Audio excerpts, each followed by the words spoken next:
غرب وشرق القناة المرتبطة بالقلاع العسكرية ومدخل إلى مصر الشرقي علشان تطوير هذه المنطقة للسياحة. أول مرة تطلع سياحة عسكرية حضرية تاريخ الحضارة المصرية من خلال العسكرية المصرية في هذه المنطقة، وبالتالي عملية الحفلات اللي في المنطقة هيتعامل معاها اكتشافات قلاع عسكرية متميزة كانت مقر الجيش المصري أو منطلق الجيوش المصرية من البوابة الشرقية للفتوحات المصرية الكبيرة. لذلك تعطي طابع جديد لم يكن موجود في السياحة المصرية من قبل. حضراتكم تعرفوا السياحة المصرية على الإسعاف الفرعونية قايمة دائما على زيارة المعابد، معبد الكرنك، معبد الأقصر، في المعابد المصرية أو المقابر والأهرامات، مقابر الملوك، الأهرامات المصرية، فكلها ذات طابع ديني وإنساني. أما طابع عسكري فدي تبقى المرة الأولى في منطقة فريدة مش موجودة في العالم كله، وهي شرق وغرب قناة السويس. بالإضافة إلى هيكون في زيارة أيضا لمتحف الإسماعيلية وقوف على آخر المستجدات فيه، لأن محتاجين نرفع كفاءة متحف الإسماعيلية وموضوع المحيط به. هيبقى في ربط بين المشروعات دي ومشروع قناة السويس مثلا يعني؟ طبعا حاجات سياحية. هي الفرصة الأساسية طبعا جت بتطوير قناة السويس وإنشاء الفرع الثاني لقناة السويس، فكان من الطبيعي إن احنا نستغل هذا الحدث المميز بأن أيضا الآثار يكون لها تواجد في هذا الحدث، خاصة إن يمكن ناس كتير ما تعرفش إن شرق وغرب قناة السويس مليء بالآثار المصرية لأنها غير موضوعة على الخريطة السياحية.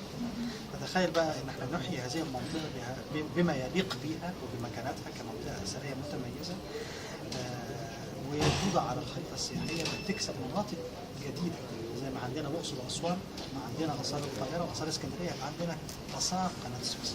ده هتبقى منطقة متميزة جدا سياحيا وحضاريا.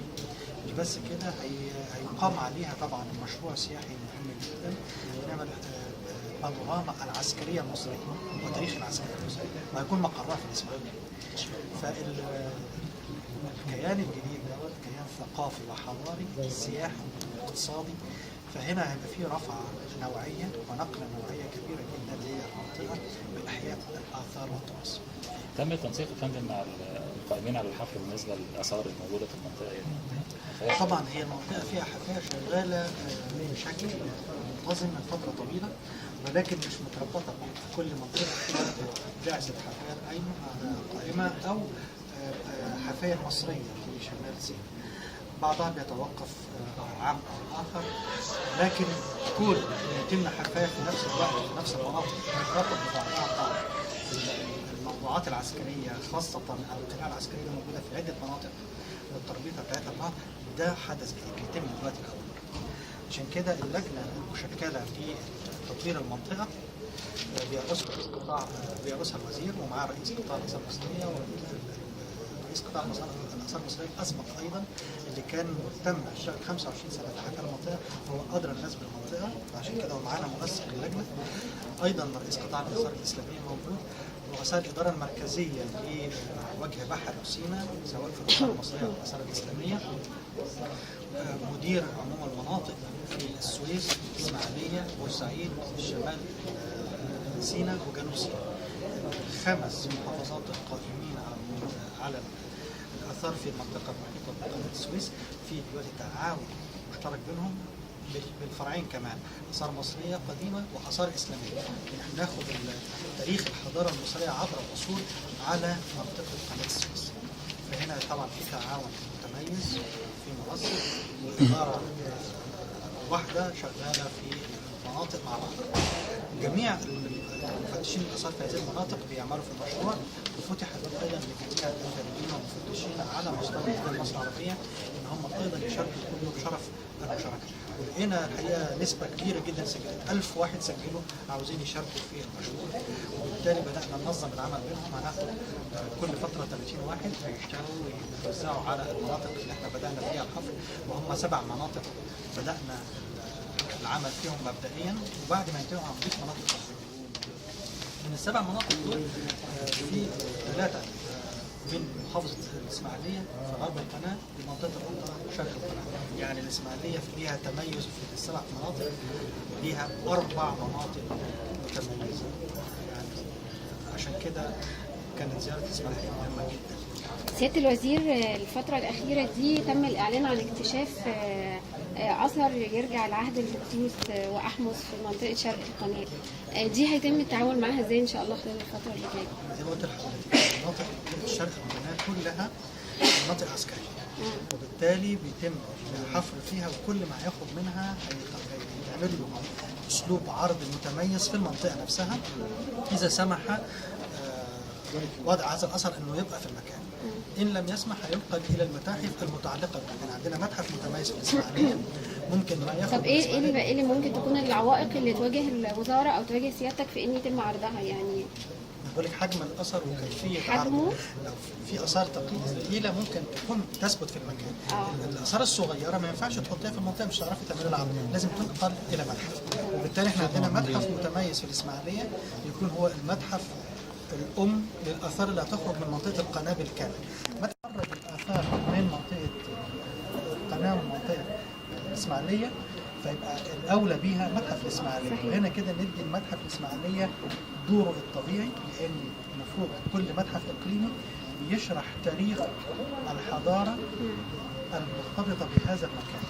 هو متحف الاسماعيليه يبقى تاريخ حضاره الاسماعيليه المرتبطه بحضاره مصر ككل يجب ان تمثل في المتحف الاسماعيلي.